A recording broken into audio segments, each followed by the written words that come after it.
Okay, so what if I told you that pretty much everything you learned about money in school is wrong? That's the big, bold idea behind Robert Kiyosaki's Rich Dad, Poor Dad. It's a book that argues our financial future isn't shaped in a classroom, but really at the dinner table. So let's dive into the lessons that made this one of the most talked about personal finance books ever written.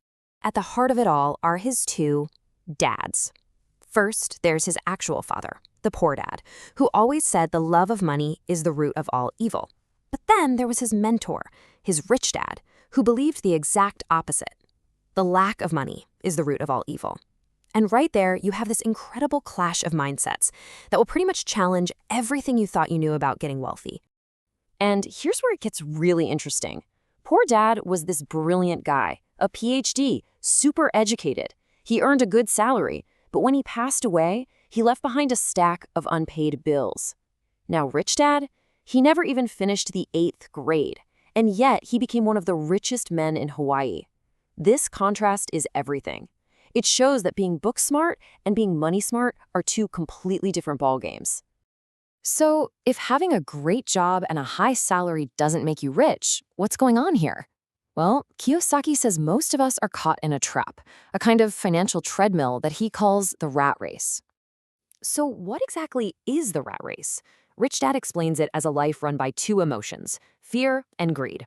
The fear of not having enough money keeps you stuck in your job, but then you get a raise, and that's when greed kicks in, right? You start thinking of all the new things you can buy. This leads to this endless cycle of working harder and harder, but you never really get anywhere. You're just like a hamster on a wheel, running as fast as you can, but staying in the exact same spot. Let's break this cycle down. It all starts with getting a job so you can get a paycheck.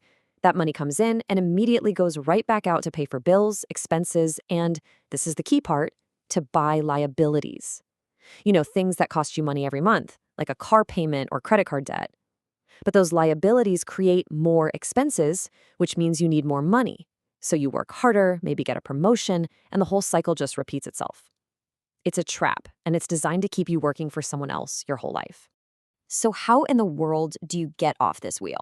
How do you break free? Well, the answer, according to Rich Dad, is actually super simple, but it is incredibly powerful. It's not about working harder. It's about changing your entire focus. The secret to escaping the rat race is to stop working for money and start having your money work for you. And the way you do that is by buying assets. But what is an asset really? And how is it different from a liability? This next part, honestly, this is the most important lesson in the whole book.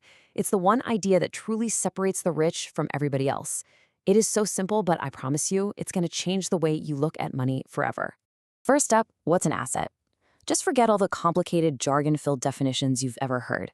Rich Dad kept it simple enough for a 9-year-old. An asset is something that puts money in your pocket. That's it. That's the whole definition. All that matters is which way the cash is flowing. And a liability? Well, you guessed it, it's the exact opposite. A liability is anything that takes money out of your pocket. This one simple distinction is the bedrock of building wealth. The rich spend their lives buying assets. The poor and the middle class, well, they spend their lives buying liabilities that they think are assets. Okay, let's look at how this actually works. For the poor, a paycheck comes in, and it goes straight out to cover expenses. It's a direct line.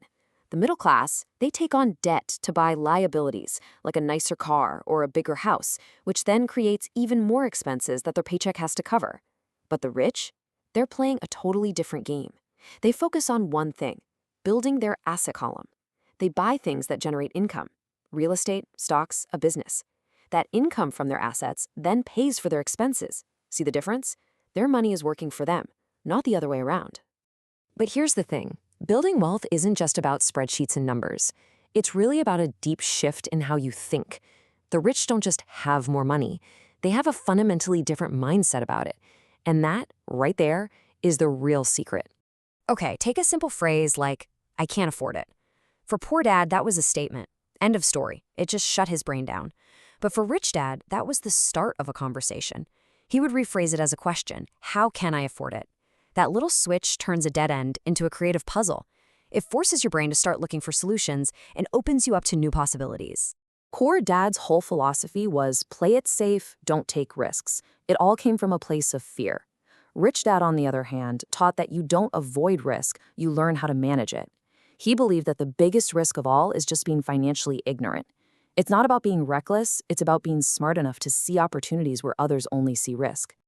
Now, here's a big one that ruffles some feathers. Poor Dad, like most people, was absolutely convinced that his house was his greatest asset. But Rich Dad, he said, no way, my house is a liability. Why? Because it constantly takes money out of your pocket. Mortgage, taxes, insurance, repairs. It doesn't put money in. It's a perfect example of how differently the rich see the world. This quote really just sums it all up. There is a difference between being poor and being broke. Broke is temporary. Poor is eternal. See, being broke is just a situation. You're out of cash for a little while. But being poor, that's a mindset. It's an attitude of defeat that can last a lifetime.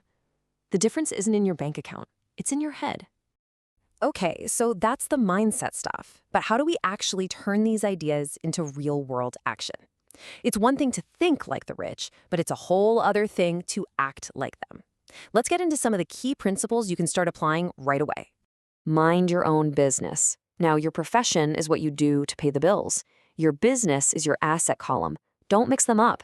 You keep your day job for sure, but you pour your free time and extra cash into building that business, your assets. Second, work to learn, not for money. Don't just chase a bigger paycheck. Chase jobs that will teach you valuable skills, sales, marketing, accounting. That knowledge is the real asset. And finally, the golden rule. Pay yourself first. Before you pay a single bill, before you pay anyone else, you take a piece of your income and invest it. It's a simple discipline that over time changes everything. When you really get down to it, it all comes down to choice. Every dollar that comes into your life is a chance to make a decision. Are you going to choose the path of the poor, the middle class, or the rich? You've got two of the greatest gifts in the universe, your mind and your time. The only real question left is, what are you going to choose to do with them? The power is right there in your hands.